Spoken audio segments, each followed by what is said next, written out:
defensa de los territorios, el levantamiento de los movimientos sociales no existirían si no hubiese esa depredación de los recursos naturales que existen sobre nuestro país y sobre todo el mundo.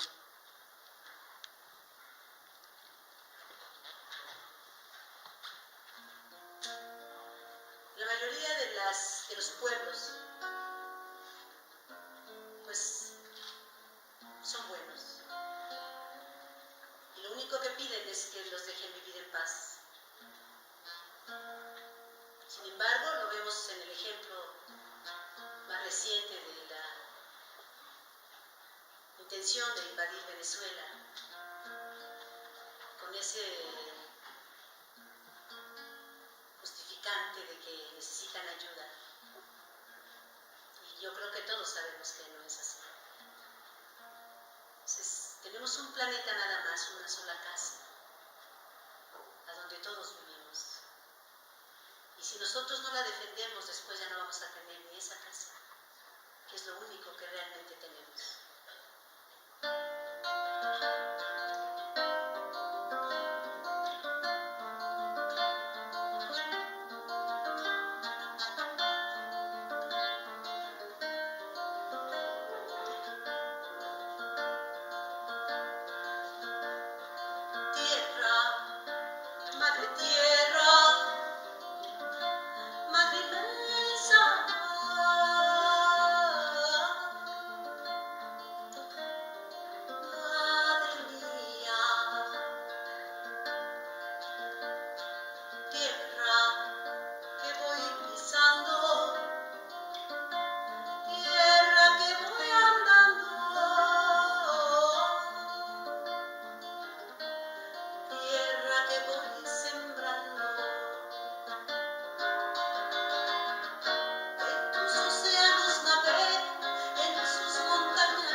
vivimos una grave crisis de feminicidios.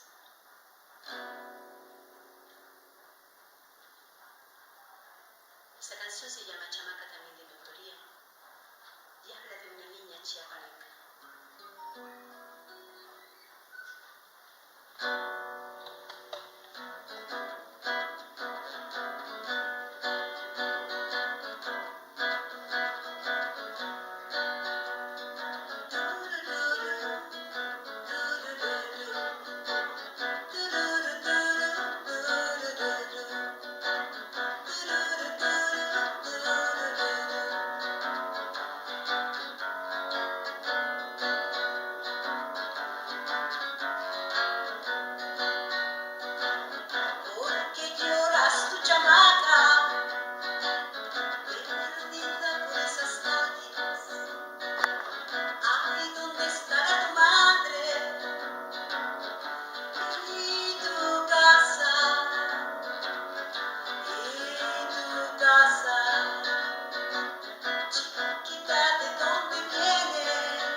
Y en la euforia del momento, tacones vienen sonando.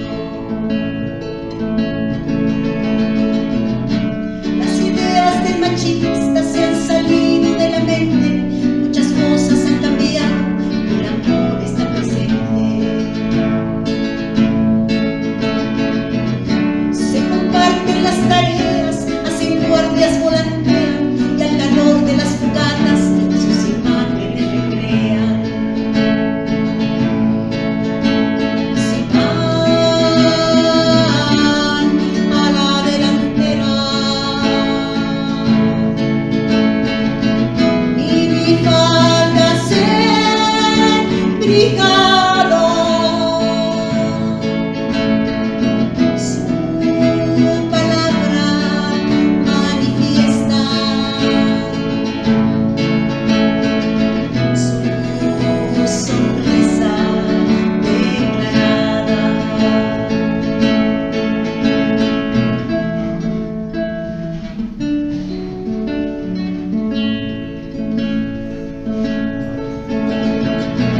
Se organizan, liderean, se han negado a cocinar.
este mes de marzo, que hemos concebido como un mes para celebrar a la mujer. El próximo día 8 será el Día Internacional de la Mujer. Y nosotros tendremos varios eventos relacionados con esta conmemoración. Y escogimos que el primero de ellos nos trajera a 3 compañeras. Una compañera de Chihuahua, una compañera de esta Ciudad de México y una compañera del Cono Sur, para dejar constancia de que quienes fuimos parte de la insurgencia en los años 60 y 70 fuimos también internacionalistas. Para nosotros, la lucha por la democracia, la lucha por los derechos, la lucha por la justicia no tenía fronteras. Pero además nos distinguió un especial interés en la liberación de la mujer. Luz María y yo estábamos en la prepa y nos tocó fundar el MIRE, un organismo que fue resultado de las luchas de aquellos años. En 1966 se empieza a recuperar el movimiento estudiantil después de las derrotas del 58 y del 54, y ese año paramos la Universidad Nacional pidiendo la desaparición de los cuerpos de vigilancia que impedían la libre manifestación de las ideas y reprimían a los grupos de izquierda. Fue una huelga política esa huelga del 66. Mucha gente ha olvidado por qué hubo huelga en el 66, pero es muy importante que haya sido una huelga política. Y aunque algunos éramos preparatorianos, participamos de manera muy intensa en el trabajo de brigadas, en las asambleas y en parar más y más escuelas para democratizar lo que era nuestra universidad. En el que decidimos conmemorar la Revolución Cubana. No estaban permitidas. Éramos unos 350 compañeros decididos a expresar nuestra simpatía por la Revolución Cubana, contra los cuales lanzaron 500,000 de granaderos armados con tubos, no con palos, no con garrotes, con tubos envueltos en papel periódico. En el primer enfrentamiento caímos varios descalabrados, sangrando, y algunos dijimos: nunca más me van a golpear impunemente, nunca más un agente del Estado se va a ensañar contra nosotros sin que sepamos cómo defendernos. Pero antes, en 1965, un grupo de compañeros normalistas y otros jóvenes habían decidido iniciar la lucha armada en contra del Estado, un año antes, en septiembre de 1965. Y un puñado de compañeros habían intentado tomar el cuartel Madera en Chihuahua. Por desgracia, había habido filtración, la autoridad sabía del ataque y los compañeros fueron masacrados. Poco se sabe hoy en día del trabajo que habían realizado nuestros compañeros en Chihuahua. Como siempre, se les condenó como simples terroristas. se les echó a la fosa común.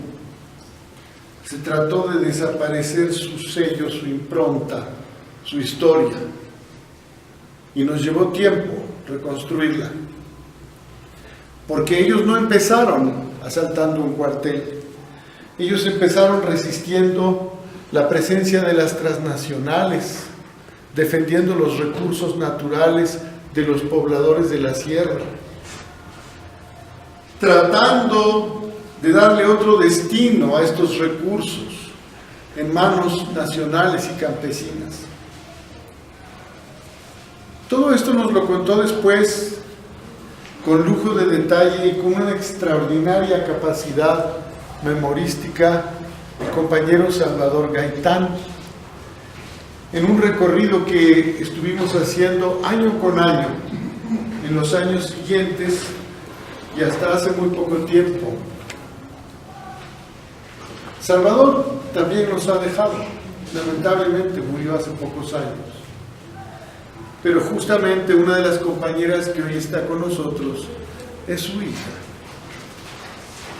que podrá dar mayor detalle sobre estos hechos que nos marcaron a todos. Porque la suerte de la guerrilla en Chihuahua nos convenció a muchos de que necesitábamos multiplicar esa forma de lucha y de acción.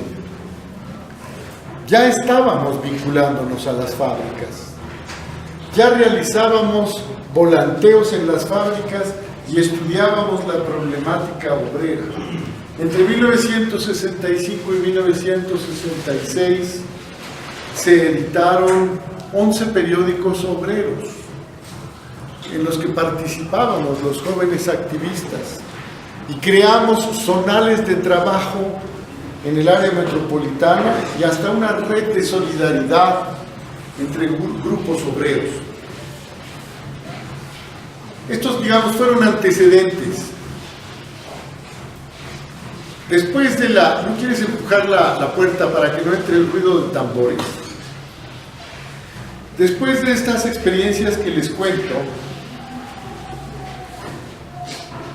que decidimos que había que crear formas de autodefensa, porque se nos ha acusado de terroristas, se nos ha acusado de acciones individuales, pero lo que nosotros promovimos fue formas de autodefensa, en las que desde luego se incluían todas las acciones que ustedes puedan imaginar que caben en una lucha de autodefensa. No digo que fuéramos pacíficos de ninguna manera.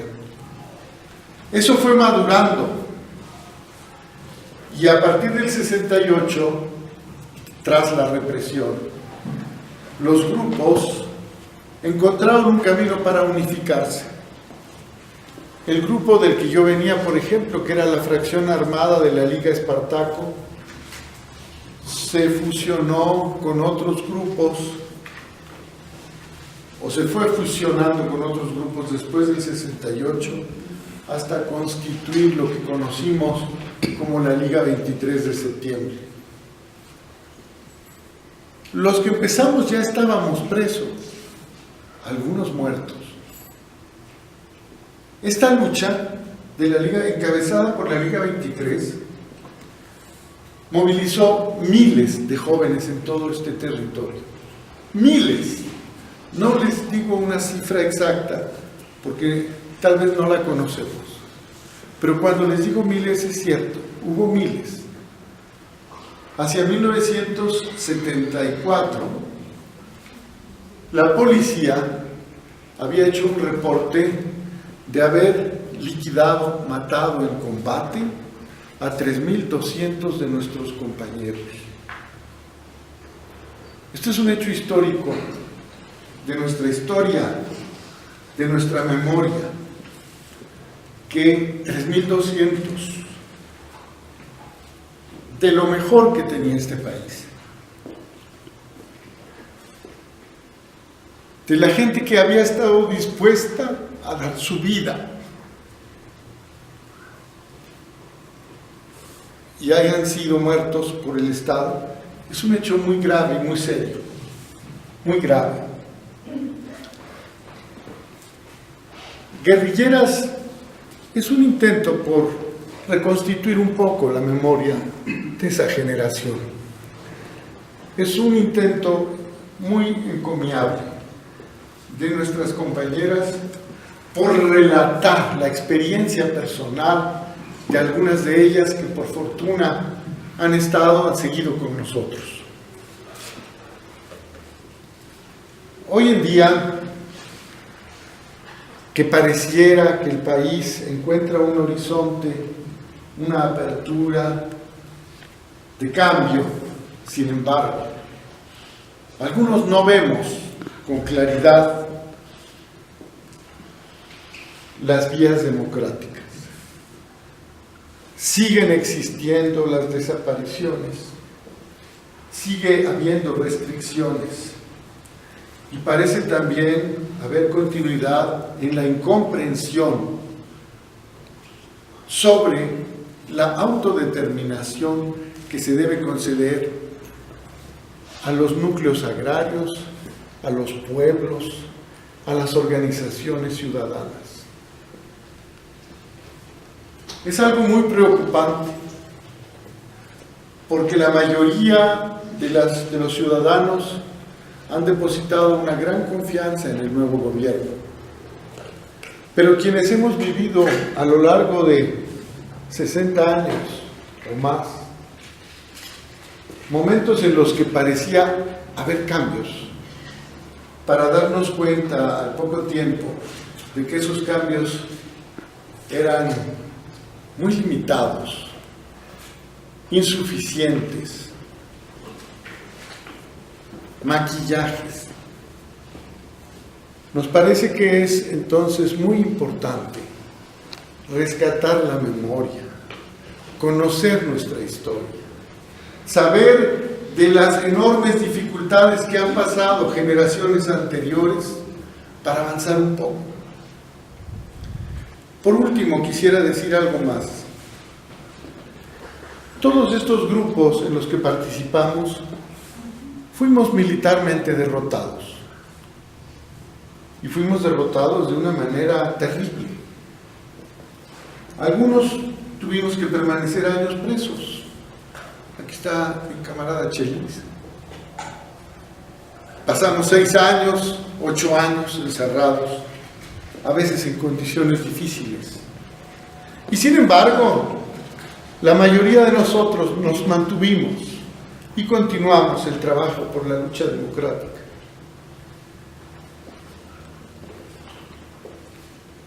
Pero, si no conocemos esa experiencia, si no la hacemos formar parte de nuestra memoria, ¿cómo podemos continuar ese proceso y garantizar que los ciudadanos, que los grupos organizados defiendan lo que ya se conquistó, conserven las libertades a las que hemos llegado y no depositen su confianza de manera ciega en quienes nos gobiernan? Nosotros hemos desarrollado una especial suspicacia y hasta desconfianza en el poder público.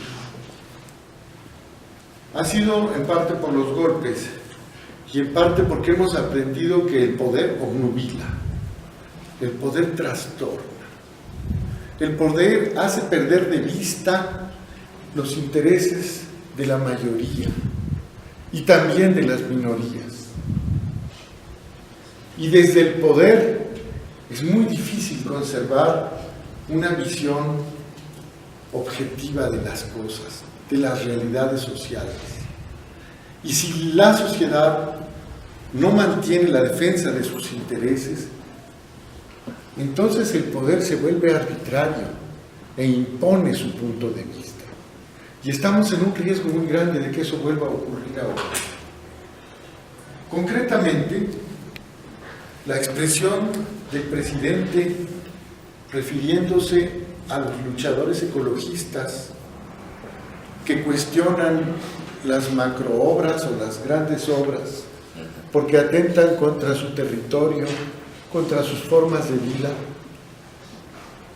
Sus expresiones cuando les llamó conservadores, reaccionarios, pues nos hace ver que el hombre está lejos de poderse poner en los zapatos de la gente. Aunque tenga una vocación de servicio, aunque tenga las mejores intenciones, no comprende lo que es la soberanía popular, no comprende los intereses de las etnias, porque este país no es un país homogéneo, somos una nación de naciones, y si no alcanzamos a entenderlo, no podremos construir un México plural y democrático. Por todo esto, yo celebro de veras que hablamos este mes sobre la mujer, escuchando a nuestras compañeras, y quiero que las recibamos. Ya Mario nos dio una historia, una breve historia de cómo surgió el movimiento guerrillero aquí en México en los años 60 y 70. ¿Sí? Nosotros somos herederas o venimos de ese movimiento que surgió en ese año. Principalmente mi experiencia es haber surgido del movimiento del 68, donde participé activamente en ese movimiento, fui brigadista, tenía 16 años en el 68, entonces no me distinguí por estar de líder, era yo activista, pero me dedicaba todo el día y a veces por la noche también a hacer brigadas, a hacer propaganda, pegar volantes, salir a hacer pegas. Las brigadas las hacíamos en los autobuses, en los mercados, y éramos generalmente 3 o 4 compañeros en México. ¿Sí? Empecé a sentir ese acompañamiento que se da cuando hay un grupo grande o una manifestación o un gran número de gente que estamos sintiendo casi lo mismo, teniendo los mismos objetivos, luchando por una causa. Todo eso hizo que ir creciendo la conciencia, o ir modelando esa conciencia social, política en mi persona, pero además en muchas otras personas, muchas mujeres y hombres, pequeños y adultos. En la Prepa 8, por ejemplo, íbamos a visitar a los compañeros del MIRE que estaban presos porque habían puesto una bomba en respuesta a la muerte de Che Guevara un año antes, en el 1967. Y la Prepa 8 tenía 2 presos políticos, Enrique Condes Lara y Francisco Luna Leal. Pero además conocimos ahí a todos los compañeros. Mario, allí en esa acogida estaba, además de los del MIRE, estaba Enrico Galán, estaba Adolfo Gili, estaba el Güero Fu, bueno, un montón de compañeros. Todo este movimiento, a partir de estas pequeñas vivencias, fue creando una gran conciencia, como a mí, en muchos compañeros, en muchas personas, tanto del pueblo como de los estudiantes, porque se hacían festivales, se aprendían nuevas canciones, se empezaban a correr las noticias y mucha información. Sabíamos qué pasaba en el mundo, donde había movimientos, sabíamos los movimientos guerrilleros que estaban cundiendo en toda la Latinoamérica. Sabíamos que había 2 bloques, el socialista y el capitalista o el imperialista, y que había una guerra fría, una guerra, estaba en el campo socialista, y también ahí nos enteramos que había guerrillas en México, porque el 22 de abril de 1968, poco tiempo antes del movimiento estudiantil, se había fugado de la cárcel de Iguala Genaro Vázquez Rojas, un comando lo había rescatado de la cárcel porque él había salido al dentista, y entonces hubo, lo liberaron. Claro, ahí creo que cayeron uno o dos compañeros, y en ese momento Genaro se subió a la sierra. Y esa información llegó a ese movimiento, entonces nosotros la fuimos asimilando. Después, aunque fue menos, nos enteramos que en Tezopaco habían fusilado a 5 compañeros que estaban sobrevivientes o continuadores de la guerrilla de Arturo Gámez. Esto fue en Tezopaco, Sonora. Todas esas noticias nos llegaban, y además se nos fue ampliando la visión que teníamos de nosotros mismos y de nuestra historia, de nuestro pueblo. Así también había círculos de estudio. Empezamos a estudiar filosofía, en manuales de filosofía, por ejemplo el de Pulitzer, que nos enseñaba el materialismo dialéctico. Entonces empezamos a analizar de otra manera las cosas, empezamos a saber para qué sirven cómo se mueve todo el mundo a través de contradicciones y de la solución de esas contradicciones. Y entonces, para una preparatoriana, tener esa visión a mí se me hacía casi como magia. Es cierto, aquí, por ejemplo, si lo analizamos a través de cuáles son las contradicciones de este fenómeno, y ya pues parecía que teníamos ahí la respuesta. Asimismo, estudiamos la historia de otro punto de vista, desde el punto de vista de la lucha de clases. Todo esto hizo que fuera surgiendo la conciencia en nosotros, estudiantes 68eros. Después de que pasamos todo ese movimiento, de que sufrimos la represión, de que tomaron nuestras escuelas, de que tomaron la ciudad universitaria, el Politécnico, de que sufrimos corretizas en estas brigadas, pues vimos que realmente luchar por 6 demandas democráticas y ser reprimidos así no era justo. O sea, no había causas legales para que esto se pudiera realizar por esas vías. Y fue así cuando ahí mismo dentro del movimiento fueron surgiendo las agrupaciones que planteaban otras formas de lucha. La primera fue, bueno, vamos a ir con el pueblo, vamos a trabajar con los obreros. Yo me integré a la Brigada Obrera Estudiantil Tlatelolco y nos fuimos a trabajar con los obreros en la zona de Nonualco. Allí en Nonualco, y con los ferrocarrileros. Ahí en Nonualco llegábamos a la 1 de la tarde, cuando todos los obreros salían a comer, y nos volanteábamos.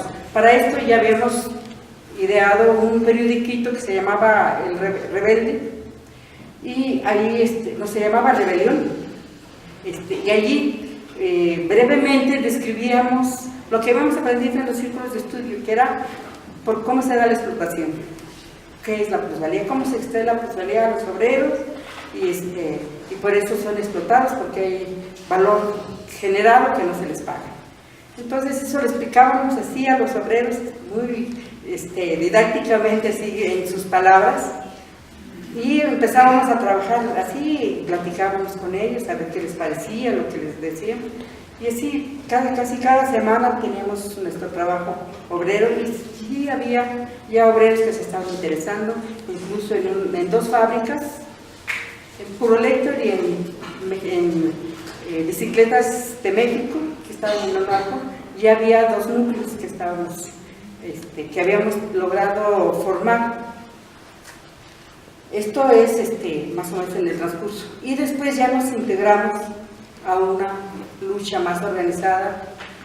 En este tiempo ya había pasado el 71, la represión con los halcones, y nos habíamos organizado en movimientos que estaban surgiendo en ese momento. Surgieron, por ejemplo, los comandos armados del pueblo, el movimiento de acción revolucionaria, unos compañeros que se conocieron o se fueron a la Universidad de Patricio Lumumba. Allá se prepararon y llegaron a Corea del Norte, donde fueron preparados militarmente y físicamente, no sé si políticamente, yo creo que no sé si entenderían lo coreano con lo mexicano, pero por lo menos tenían preparación militar, preparación física y supongo que alguna política por ahí. Pero habían surgido varios grupos.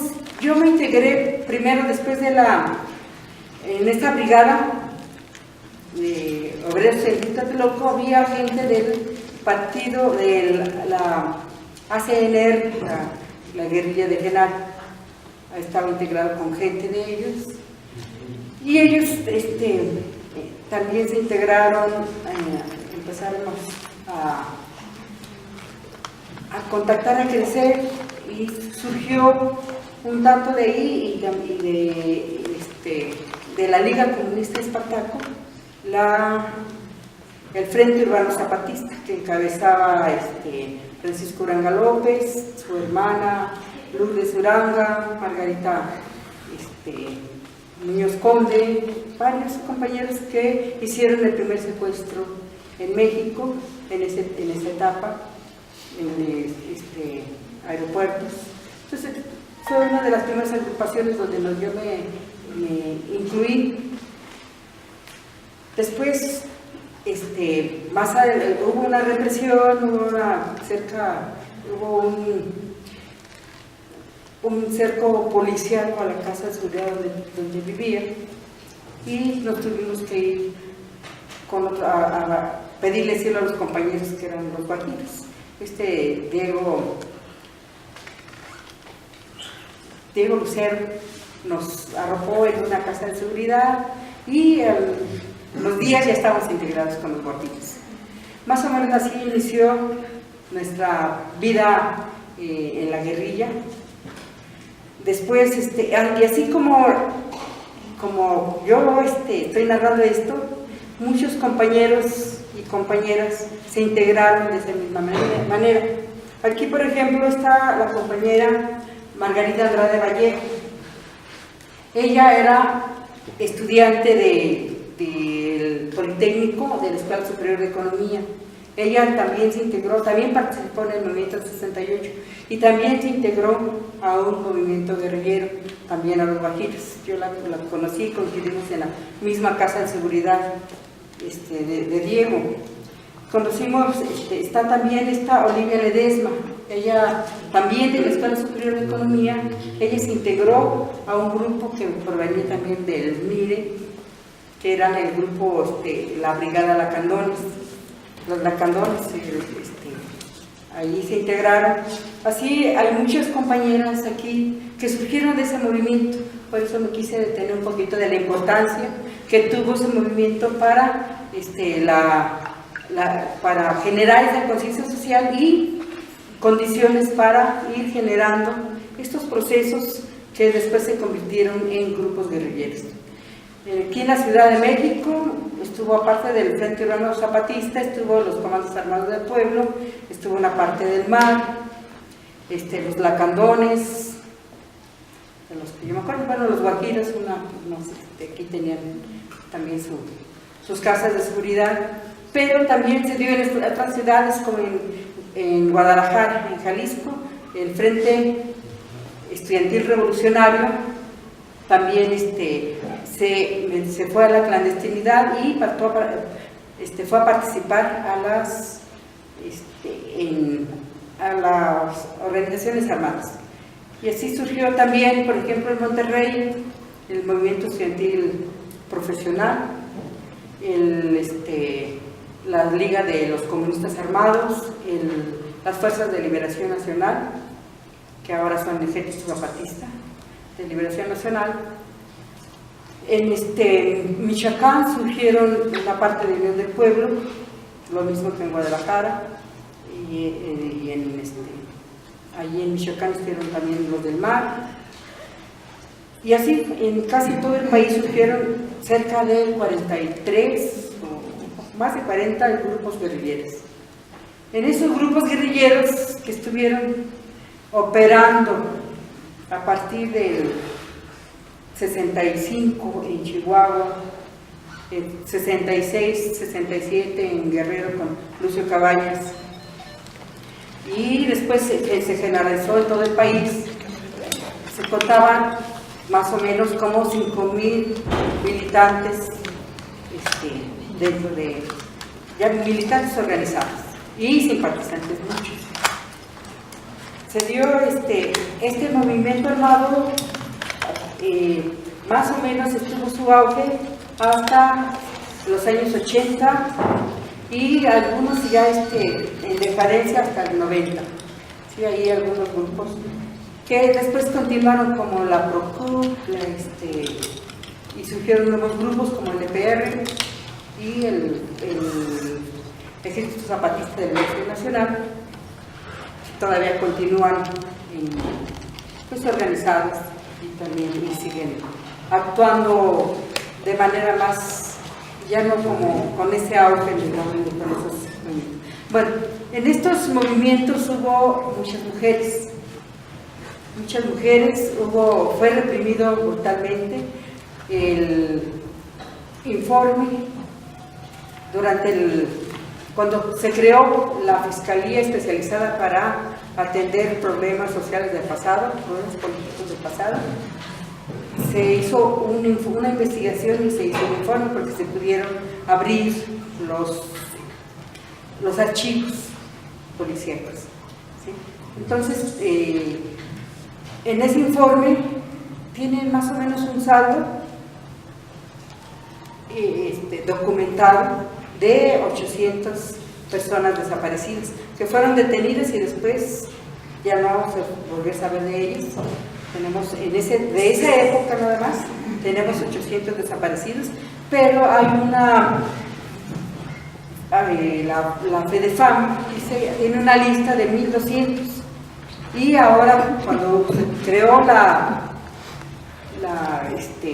Comisión de la Verdad en Guerrero, los compañeros que estuvieron ahí descubrieron mucho más desaparecidos, más ejecuciones extrajudiciales, etc.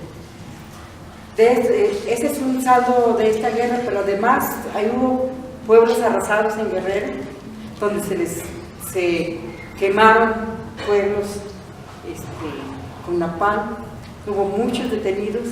Se conoce de 30 vuelos de la muerte que están documentados, que salieron de pie de la Cuesta, ahí que es una base aérea.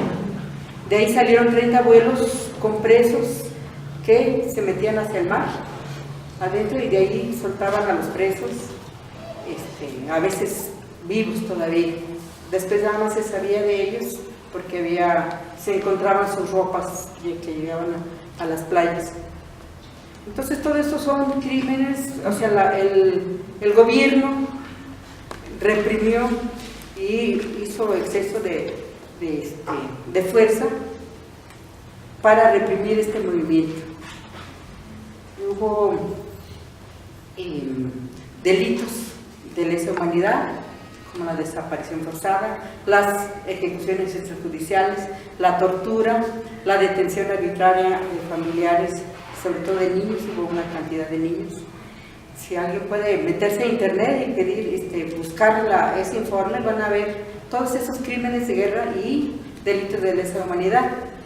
A partir del 2000 más o menos, nos empezamos a juntar varios exguerrilleros para hacer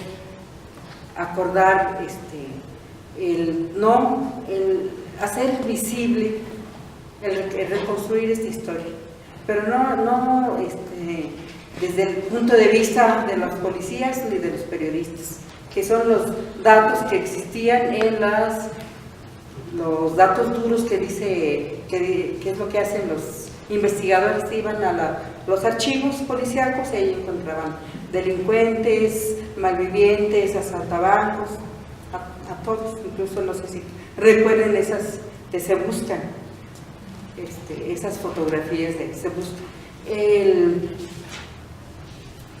Dentro de esas reuniones se acordó luchar por reconstruir esa memoria, luchar por reivindicar a los compañeros, que no quedaran como delincuentes en la nota roja de la historia, sino que se les recordara como luchadores sociales, que se supiera que tenían un rostro, un cuerpo, una familia, una historia, y recordarlos como seres humanos, como compañeros y como compañeros revolucionarios, idealistas, que dieron su vida por cambiar este mundo. Hicimos varios encuentros. En el tercer encuentro de exguerrilleros habíamos solamente 4 mujeres, porque había muy poca participación de las mujeres en esos encuentros, o había poco, se hablaba poco de qué había pasado con nosotros como mujeres. Creo que pues no, casi no se hablaba. Los compañeros tienen otra visión. Los compañeros le hacían, se paraban enfrente y hacían un análisis muy bonito y muy político de toda la situación social, política del país, etc. Y como que pasaban así como por alto, estaban aquí en lo alto, y nosotros pensábamos que no se estaba hablando de lo que a nosotros nos interesaba como mujeres. Es más, no aparecíamos en esas historias que se estaban generando. Y entonces acordamos hacer un encuentro nacional de mujeres exguerrilleras, puras mujeres, para ver cómo nosotros la habíamos vivido en esa historia, cómo habíamos participado, cuáles fueron las razones, qué había pasado con muchos que tenían hijos, con la maternidad, la desaparición forzada, qué había pasado. Era, aparte de todo lo político que lo sentimos y éramos conscientes de que teníamos que analizarlo, pero también como seres humanos. Esa más o menos fue la intención de hacer este encuentro. Así, en el 2003 hicimos un primer encuentro de mujeres exguerrilleras, donde apenas nos reunimos 12, porque además hay muchas desaparecidas, muchas que cayeron muertas, y muchas que no quieren hablar. Todavía existe miedo, bueno, en ese tiempo todavía existía miedo de hablar. Sí. Entonces, pues estas 12 que participamos, pues dimos un testimonio, hablado, a veces hablado, o lo escribimos, pero también hablamos de las compañeras que habían muerto, ¿sí? Invitamos a familiares, invitamos a compañeros, no fue el club de Pequeñalulú, fue invitamos a toda la gente, y los compañeros hablaron de las mujeres que a ellas habían conocido, por ejemplo las de Olivia, por ejemplo de Margarita, de Teresa, de Connie Carballo, de Abelina. Todos estos testimonios de ellas fueron expuestos por mujeres, a veces familiares, a veces compañeros. Ellas ya no estaban para dar su voz, y con eso se formó un primer libro que se llamó Memoria, del primer encuentro de mujeres exguerrilleras, donde también hubo una investigación del compañero Alberto López Limón, donde narra, él con los datos del archivo general de la Nación, narra la semblanza o apenas una pequeña ficha de mujeres que habían sido detenidas, desaparecidas. Son 43 que hicieron la memoria de ese primer libro. Este libro, el encuentro se celebró en 2003 y tuvo que pasar casi 4 años para que en 2007 se pudiera escribir o más o menos editar la memoria. En 2007, a finales de 2007 salió esa memoria, y en 2008 organizamos un encuentro, el segundo encuentro de mujeres exguerrilleras en Sinaloa, en Mazatlán. Ahí se integraron más compañeras. Al salir el libro, como que les dio ánimo a otras compañeras de hablar, de contar su historia, y ahí se integraron otros testimonios. Eso fue en 2008. En 2010 se realizó un pequeño encuentro en la ENA, que se llamó de niñas guerrilleras, donde apenas fuimos como 5 o 6 las que contamos nuestra historia. Esa historia de qué pasó desde que éramos niñas y cuáles fueron los motivos que nos llevaron a decidirnos a tomar las armas. Pasó ese encuentro y fue hasta 2015 donde pudimos sacar este libro donde se concentran esos 3 encuentros: los testimonios, las semblanzas, las fichas de más o menos como de 60, entre 60 y 70 mujeres que logramos rescatar, pero ya con el tiempo y con las investigaciones hemos descubierto que por lo menos hay una relación de 209 mujeres, seguramente hay más, que estuvimos participando en las organizaciones armadas o que estuvimos más o menos apoyando. Algunos nada más eran apoyos, algunas compañeras fueron reprimidas, fueron muertas porque eran familiares, pero pues recogemos aquí su cara, su historia, su nombre, y seguramente esto nos posibilita plantearnos otra vez que las mujeres participamos en la historia, pero aparecemos poco. Entonces, una de las intenciones de este libro es hacer visible la participación y la contribución que tuvimos las mujeres en estos movimientos y en esta historia, que eso es algo que se debe hacer incluso con las historias pasadas. Pero ese es el propósito. También un propósito que tenemos es que pues, existen compañeras desaparecidas. ¿Dónde están? ¿Dónde quedaron? ¿Qué pasó con ellas? Lo mismo que con los compañeros, compañeras, familiares. Que nos digan, si ya no están vivas, que nos digan dónde están sus cuerpos. Creo que hay muchas madres, familiares, que todavía están luchando por la presentación de los desaparecidos y que no van a dejar de luchar. ¿Sí?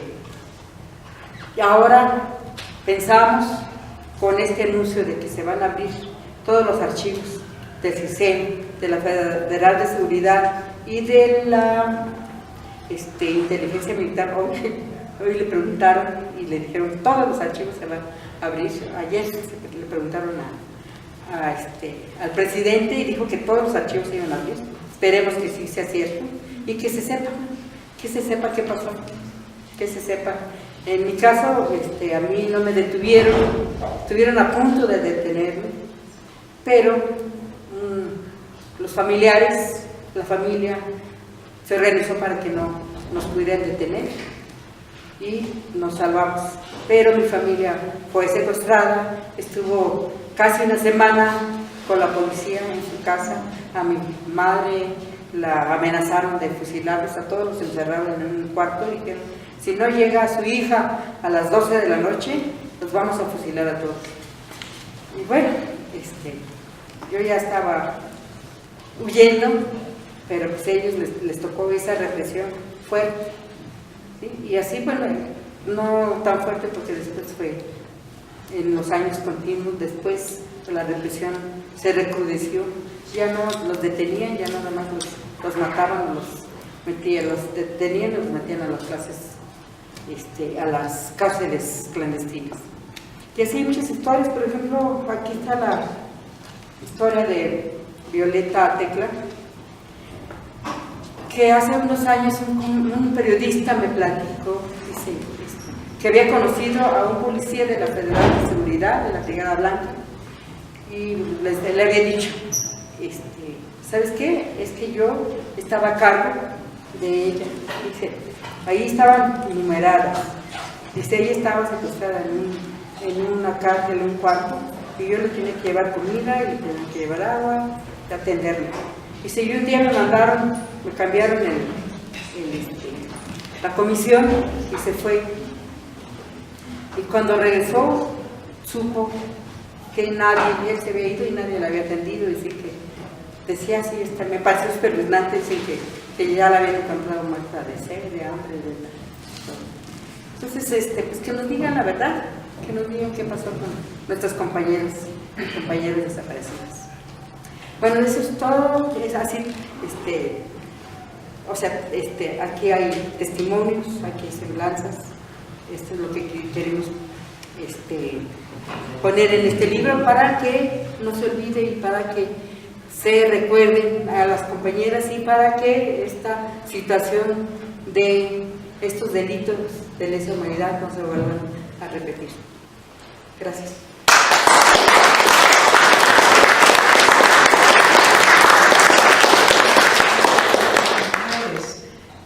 Ahorita le voy a dar la palabra a Luz Gaitán, la hija de Salvador Gaitán, que hace algunos años, ante la pregunta a Carlos Montemayor por qué escribía nada más de los hombres, él hizo este libro en donde Carlos Montemayor entrevista a Luz Gaitán. Los dejo con él. Buenas tardes, pues ya no me presento más, ya me presentó Mario, ya me presentó Raquel. Les voy a leer un poquito de los testimonios que me toca dar en este libro con Carlos Montemayor, que pues es un pedacito nada más, que si lo leo todo, pues no vamos a estar. Bueno, Carlos Montemayor me pone como Montserrat hija. ¿Por qué? Porque en ese tiempo quería proteger mi identidad todavía. Entonces, por eso, aquí no aparezco como Luz María Gaitán. Soy Montserrat hija porque mi madre se llamaba María Montserrat. Ella aparece como Montserrat madre y yo Montserrat hija. Entonces, aquí dice Montserrat, la hija. Desde el lunes en la mañana me llevé a mis hermanitos a una oficina del gobierno donde daban desayunos a niños pobres y niños que llegaban a la escuela sin comer, pero hoy jueves la directora me dijo: Montserrat, no te puedo dar ya los desayunos, lo tengo prohibido, ya no puedo darte nada, llévate a tus hermanitos. También en las tiendas donde íbamos a pedir prestado, les prohibieron ayudarlos. Nada más un hombre muy valiente no se sometió a las órdenes del gobierno. Carlos Muñoz fue la única persona que nos ayudó, me llenaba mi bolsita de mandado con verdura y lo poco que podía. Querían que mis padres se entregaran, lo querían vivo o muerto. Pensaban que con presionar a la familia mi papá se iba a entregar. A ellos les interesaba mi papá. Nunca supe que un día se llevarán al cuartel a mi tía Albertina o a declarar a mi abuelita. Estaba en el rancho mi abuelito, estuvo unos días con mi tía y luego se regresó al rancho. A mi mamá no la dejaron en paz, se la llevaban al cuartel como secuestrada. A todos nos llevaban con mi mamá, o en ocasiones llegaba yo de la escuela y a mi mamá ya la tenían en el cuartel, con mis hermanos. La interrogaban muchas veces, llegaban los soldados, sacaban la ropa, todo lo tiraban al patio. Era una cosa muy triste, mi mamá fue muy valiente. Búsquenlo en la sierra, les decía. No alcanzo a entender por qué razón mi mamá era más perseguida que mi tía. A mi tía no la acosaron, aunque sus hijos habían participado en el asalto al cuartel. Más de 2 semanas después, ya en el siguiente mes, dijo mi mamá: vamos a ir al ranchito después del ataque a los cuarteles. Era la primera vez que salíamos de la casa, que nos alejábamos de Madera. Mis hermanos iban contentos, como conocíamos el ranchito, nos gustaba, era cerca de Madera, en el Ojito. Llegó un señor ya grande de edad, un viejito con un burro y una carga de leña. El señor empezó a bajar su carga y salió mi mamá. Los niños andaban corriendo cerca del burro. Entonces apareció mi papá disfrazado. Uno como niño siempre trata de ver y de escuchar, pero mi madre fue muy reservada. Lo que sabía, ella los veía. No oía a mi mamá esa tarde ni después comentar nada con ninguna familia. Apareció mi papá disfrazado. Yo me di cuenta y me llené de emoción. Temblaba de emoción. Lo triste fue que no se acercó a nosotros para abrazarnos, para decirnos que era él. 4 o 5 días después, mi madre dijo que nos iríamos a la Ciudad de México y así nos fuimos el 15 de noviembre. Les voy a explicar un poquito de cómo llega mi padre ese día disfrazado de leñador.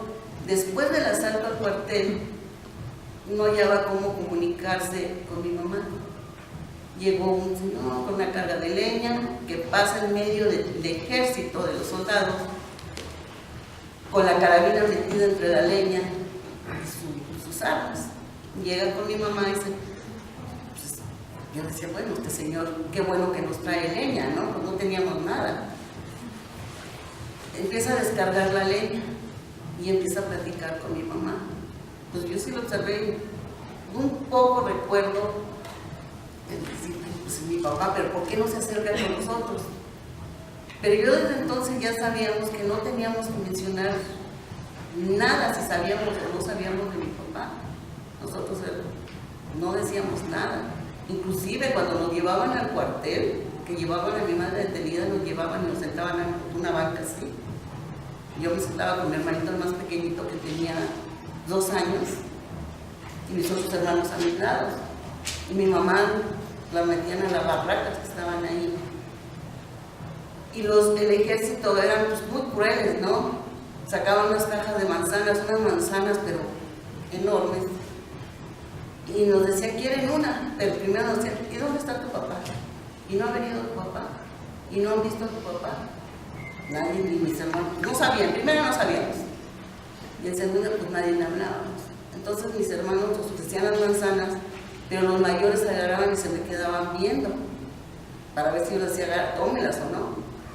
Nada más agarrábamos y tomábamos 1 o 2 para los niños más chiquitos, pero los grandes no tomábamos. Entonces, sí fue muy cruel la represión contra la familia de Salvador, mucho, muy cruel, cuando me prohíben llevar a mis hermanos a salir, que les dieran los desayunos. El gobierno del estado, Ginés Durán, dijo que no se le ayudara con nada a la familia de Salvador. Ya no me quisieron dar los desayunos en el DIF, le prohibieron a todo el pueblo que nos ayudara. Más, como digo aquí, una sola persona dijo, a mí nadie me condiciona, es mi tienda, ellos saben que yo. Teníamos el pueblo por cárcel. Cuando salimos de la ciudad de Madera fue porque ya había una orden de desaparecer a la familia. Ya era la orden para que mi papá se entregara. Después de ofrecer 10,000 pesos a todo el pueblo, nadie me entregó. Yo le agradezco a los campesinos porque era un pueblo muy pobre y 10,000 pesos en aquel tiempo era mucho dinero.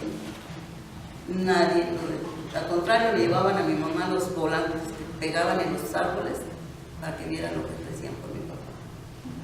Al ver que nadie lo entrega, ofrecen 50,000 pesos por la radio, tampoco lo entregaron. Entonces, al ver el gobierno esa presión que no daba resultado, pues se optó por desaparecernos a mi madre y a mí y a 4 hermanitos más. Mi papá no sé cómo se entera, le manda una persona que le avisara y salimos pues clandestinamente en la madrugada. Hicimos muchos recorridos sin dinero, sin nada, llegamos.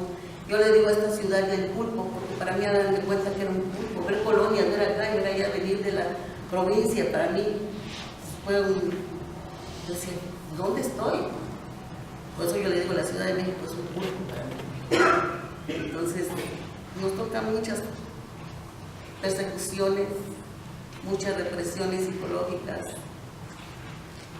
Me toca también participar ya cuando tenía 15 años, me toca participar llevándole armas a mi padre, ya en mi maleta de la ropa, estando yo embarazada, llevándole parque, mensajes que no los metía en medio de mi panza, porque decía iban más seguros.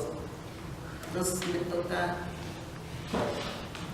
pues participar, exponiendo mi vida. Yo digo, bueno, ¿cómo era? No sé si mi inocencia o no sé qué, llevarlas en la maleta de la ropa y llevar el armamento, que Antes era más fácil, yo digo, porque no revisaban maletas como ahora. Ahora los reteles están muy duros. Y ahí me tocó llevarles muchas ocasiones a mi papá hasta el estado de Chihuahua, de aquí en la Ciudad de México, sacar el armamento de las oficinas en costales, entre las pañaleras, para que también esas armas ya no llegaron para el asalto al cuartel, entonces fueron para nosotros. Entonces, sí me toca tener bastante participación como desde niña, desde que me toca ver pues, el asalto al cuartel, la lucha armada, hasta que pues, mi padre tiene 8 años que se fue, supuestamente en un accidente, pero yo como hija no lo puedo ver.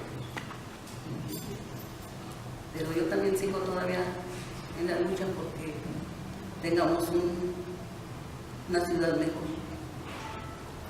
Entonces, muchas gracias.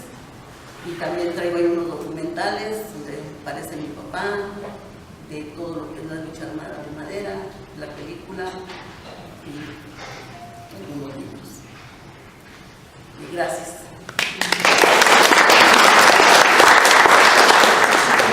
Luis Alonso Vargas nos va a cantar una canción para que se relajen tantito porque después también viene. Estaba la lucha entre socialismo y capitalismo y aquí cualquier movimiento de rebelión, de protesta contra el gobierno era reprimida.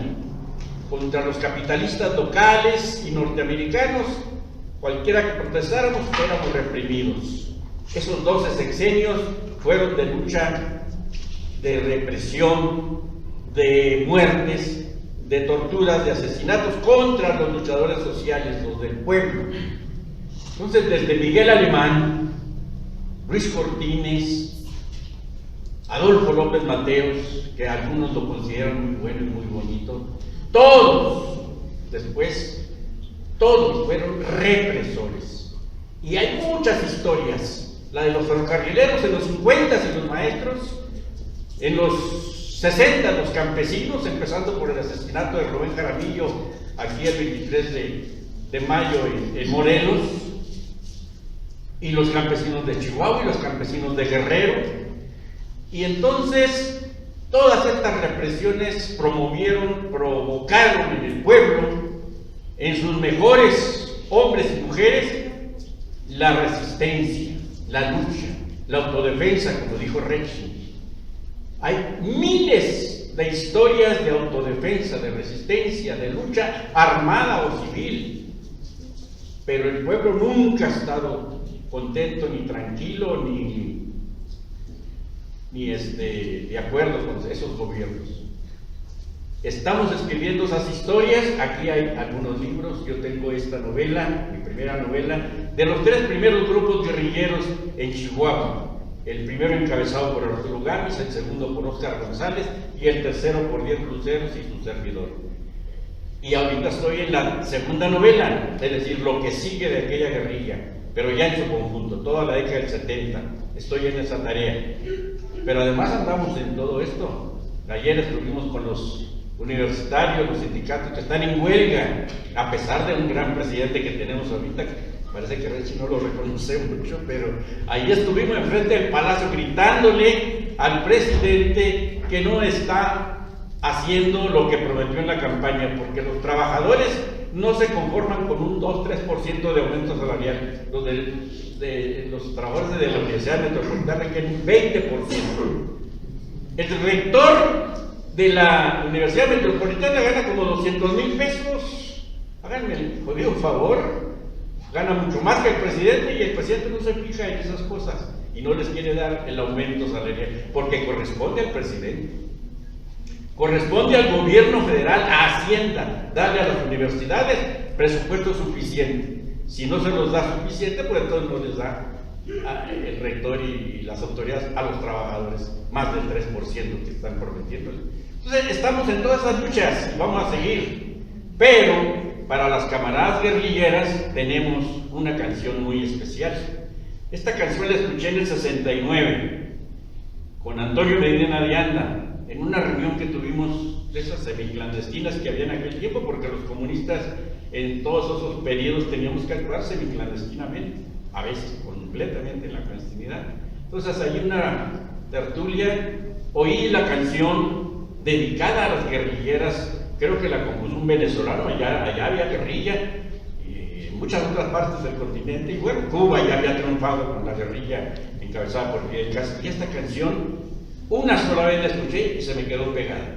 Livia Y Gubernal. luego después yo la fui transformando, la fui adaptando, le fui poniendo ahí sus cositas. Hoy le integro un fragmento de un poema de Pablo Neruda que me parece que cabe bien ahí. Se los voy a cantar, dedicada a las compañeras guerrilleras. Bueno, aquí hay dos, y también ella traía armas en su maleta, las trasladaba para su papá, no tiró tiros, no se echó ni un soldado, pero es el papel de una guerrillera.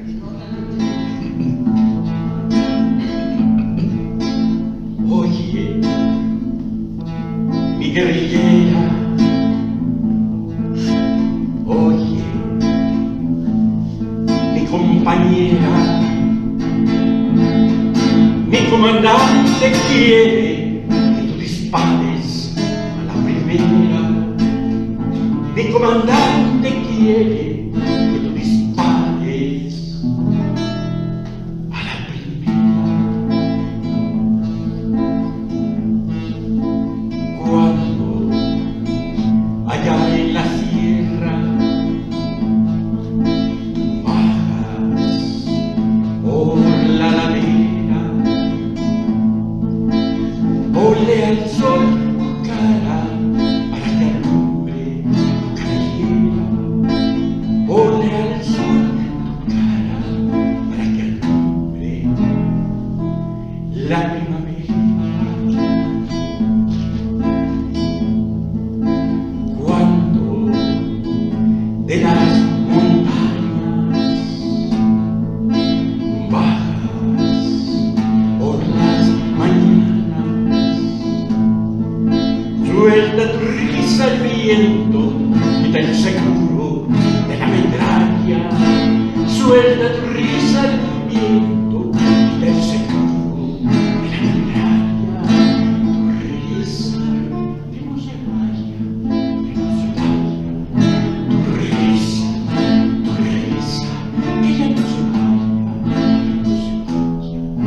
Tu risa. Quítame el pan si quieres, quítame el aire, pero no me quites tu risa. No me quites la rosa, la lanza que desgranas, el agua que de pronto estalla en tu alegría, la repentina descarga que te nace. Mi lucha es dura y vuelvo a veces cansado de ver la tierra que no cambia, pero al entrar con tu risa, sube al cielo buscando y abre para mí todas las puertas de la vida. Junto al mar, en otoño, tu risa como la flor que yo esperaba, la flor azul, la rosa de mi patria sagrada. Oye, mi guerrillera, oye, mi compañera. Mi comandante quiere que tú dispares a la primera. Mi comandante quiere que tú dispares a la primera. Pero las balas que no te toquen, que no te toquen. Las balas que a ti ya no te toquen, que a ti ya no te toquen. Las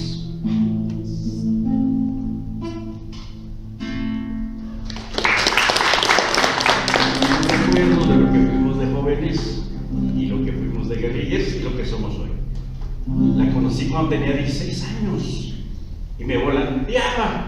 A mí, que yo ya estaba en economía y era grillo, con 23 años. Pero bueno, me daba gracia que una niña así tan chiquita me fuera a volantear y a convencerme de ir a la manifestación que seguía, porque hubo manifestación el 1 de agosto, el 5 de agosto, el 13 de agosto y el 27 de agosto, y ella se encargaba de recordarme que había manifestación. Y yo le decía a la directora, que era del MRG, de la gente de Otón Salazar, y la directora me decía, váyase a la manifestación, yo le pido su grupo. Y entonces, así nos conocimos. Ya después la invité a la guerrilla, el grupo Los Guajiros, y después regresé de Cuba y la encontré por ahí en una asamblea, y desde entonces. Así que esa es la historia de esta canción.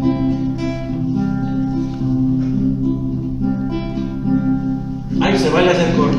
Aquí las chicas del coro. Luz.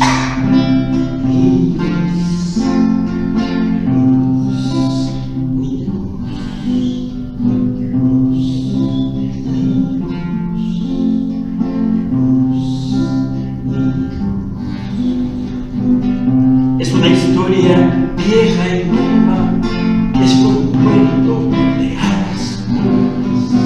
Es que la vida rueda y rueda y va dejando atrás las penas.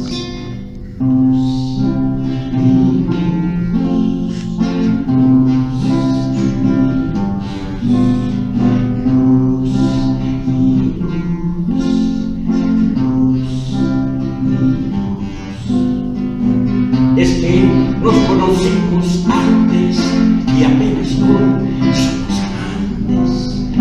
Primero fuimos guerrilleros y ahora somos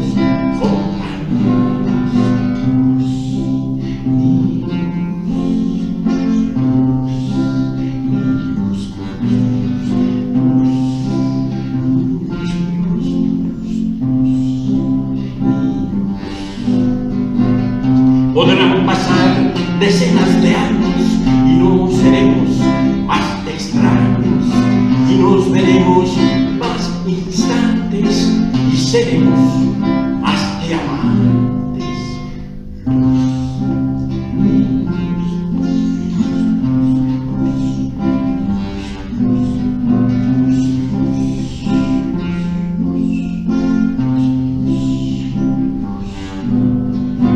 Y llegará el último día y viene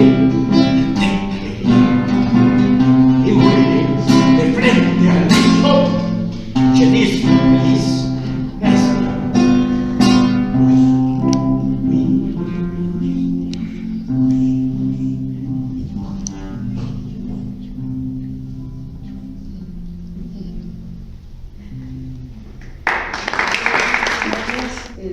tenía que iniciar clases.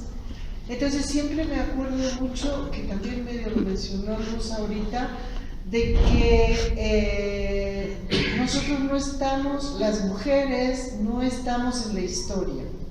Entonces me puse a pensar, bueno, en secundaria tuve una profesora de historia, porque soy historiadora, y después estudié en la Universidad de Córdoba.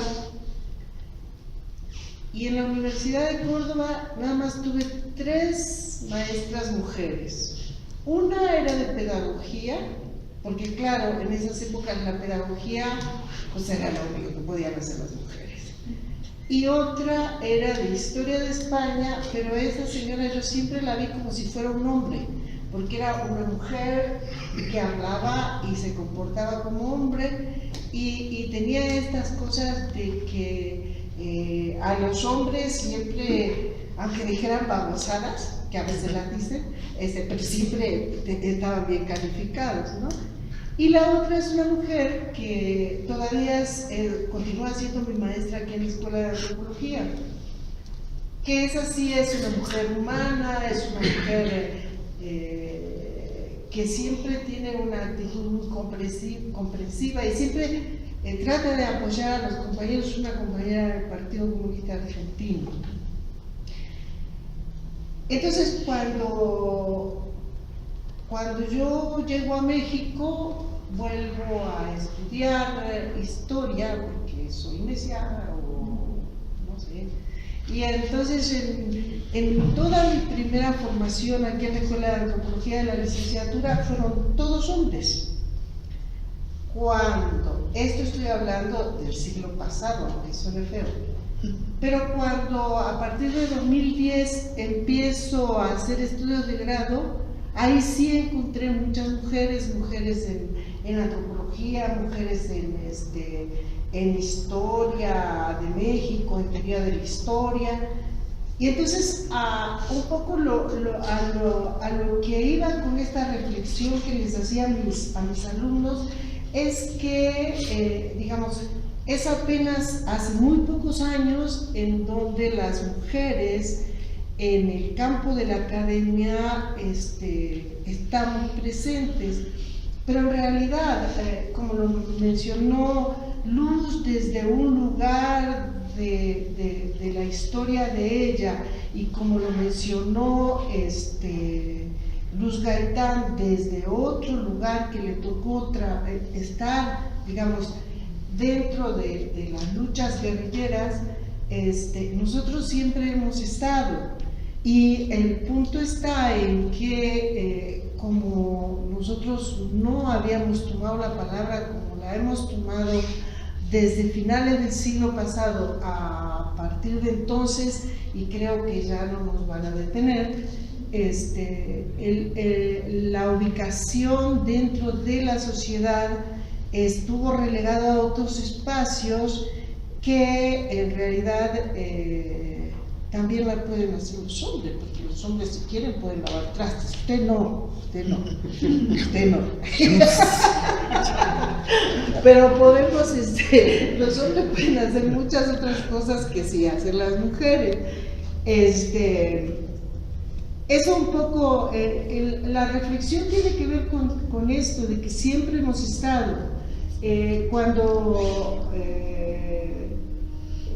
yo nací en un pueblo que es la primer colonia judía en América Latina, que está al límite con el río Uruguay y con la República Oriental del Uruguay, donde los universitarios en esa provincia que ya tenía casi 1 millón de habitantes se movilizaron, pero una de las características que tiene, o tenía mejor dicho, ese estado, esa provincia en Argentina, era que había fábricas automotrices. Renault era una de ellas, que había sido inaugurada por Charles de Gaulle, entonces era todo un gran ambiente cuando el señor llegó a inaugurar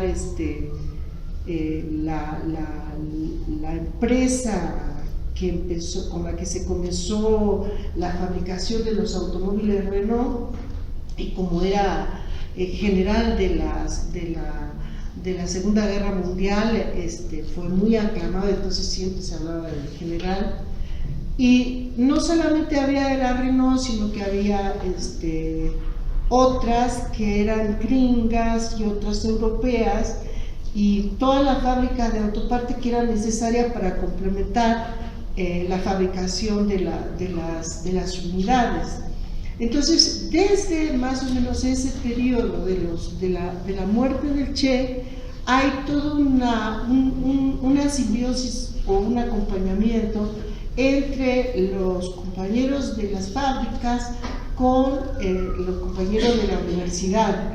Eso le dio unas características a la ciudad muy importante, porque en el año, y eran unas manifestaciones maravillosas, porque ellos luchaban por sus reivindicaciones de alza de salario, de respeto a sus horas de trabajo, por toda una serie de reivindicaciones, y en ese sentido creo que un poco lo que decía Mario tiene que ver también que digamos a mediados de los 60 o ya en los años 60, ese modelo de bienestar social con el que digamos nos habían condicionado el desarrollo de los pueblos de América Latina comenzó a tener toda una serie de fisuras, y entonces hay toda una serie de reivindicaciones que en esta necesidad de vivir mejor se va manifestando, porque nosotros si vemos, no solamente son los movimientos en México, sino a lo largo de toda América Latina, por distintos tipos de reivindicación, y creo que con distintos niveles de conciencia, estudiantiles y sindicales, pero que en 69 van a dar origen a una gran manifestación muy bonita, porque las concesionarias de autos se tomaron y se las incendió, y prácticamente durante toda una noche se tuvo tomada la ciudad de Córdoba, y a partir de ahí la consigna era Córdoba se mueve por otro 29, porque fue el 29 de mayo de 1969, que este año se cumplen 50 años.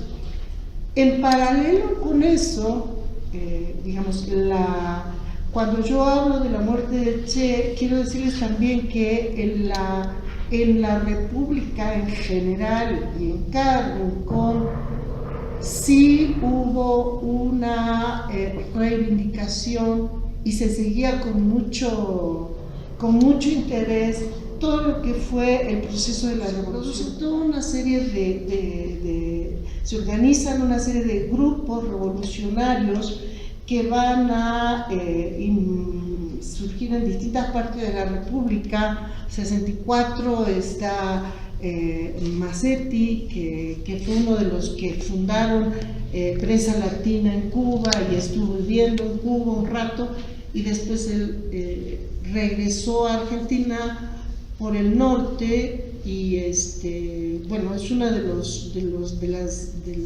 participantes en guerrilla que no se ha recuperado ni siquiera el cadáver de compañero Massetti. Y luego hubieron otra serie de grupos, que algunos de ellos fueron tomados prisioneros y se mantuvieron presos desde el 64, 65, casi hasta 73, que digamos una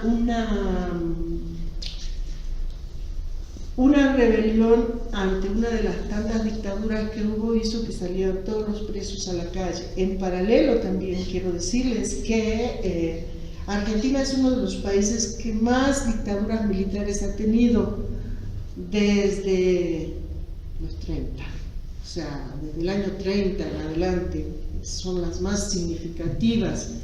Y cuando muere el Che en el 67, había comenzado una en el 66 que intentó acallar las voces de todo el mundo, pero que no lo pudo conseguir, y tuvo que entregar el poder en el año 72. Dejen decirles que todo este periodo está... si nosotros nos ponemos a reivindicar, hay meses completitos que cada día recordamos a un compañero muerto por la dictadura esta, hasta 73. Hay una gran matanza en 72 en el sur del país, los compañeros entrerlanos que intentan escaparse, escapan solamente algunos, y otros se quedan y son fusilados. Trelew, una ciudad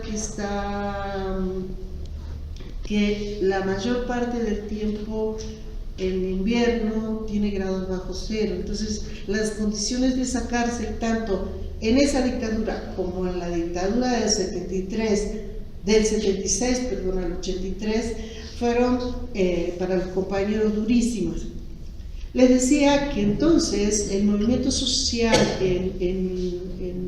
en Córdoba, que es donde yo residía, va aumentando, y van organizándose distintos grupos políticos con distintas miradas desde la izquierda, pero también grupos que provenían del peronismo de Perón, pero que eran revolucionarios que se armaron para la defensa de las reivindicaciones de la clase obrera, pero que ellos reivindicaban una parte del discurso del general, ¿no? O sea, el general tenía una amplitud de miras que iban desde la derecha a la izquierda, y entonces de pronto cuando apoyaba a la izquierda reivindicaba a ese pueblo argentino mismo que la derecha también reivindicaba, pero desde un periodo muy difícil, porque el general, que había apapachado a los revolucionarios, a la juventud revolucionaria.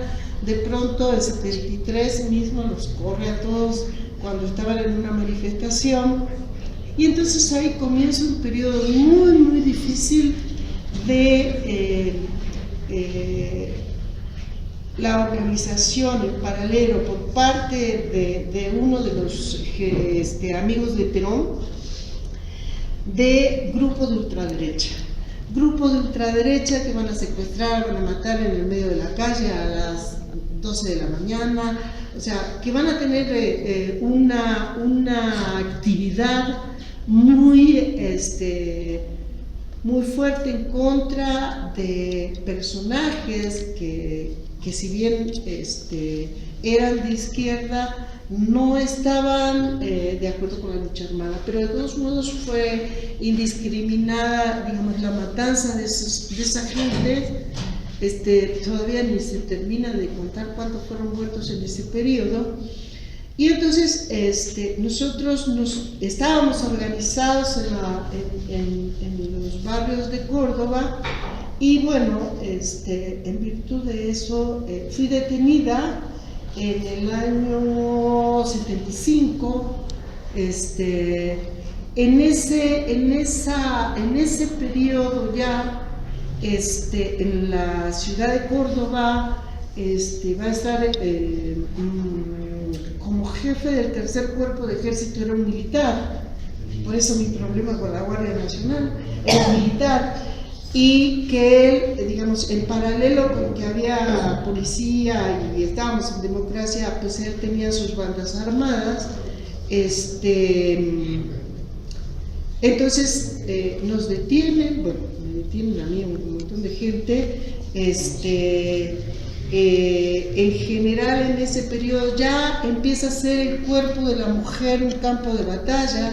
Entonces soy violada multitudinariamente hasta por una mujer, y entonces el momento de estar en esa cárcel estaba acompañado, porque por eso ahorita cuando llegué a esta iglesia me sonreí, porque enfrente del lugar en donde nos torturaban está la Catedral de Córdoba, entonces se escuchaban las campanadas de la iglesia, y el monseñor que estaba ahí bendecía los haceres de los militares.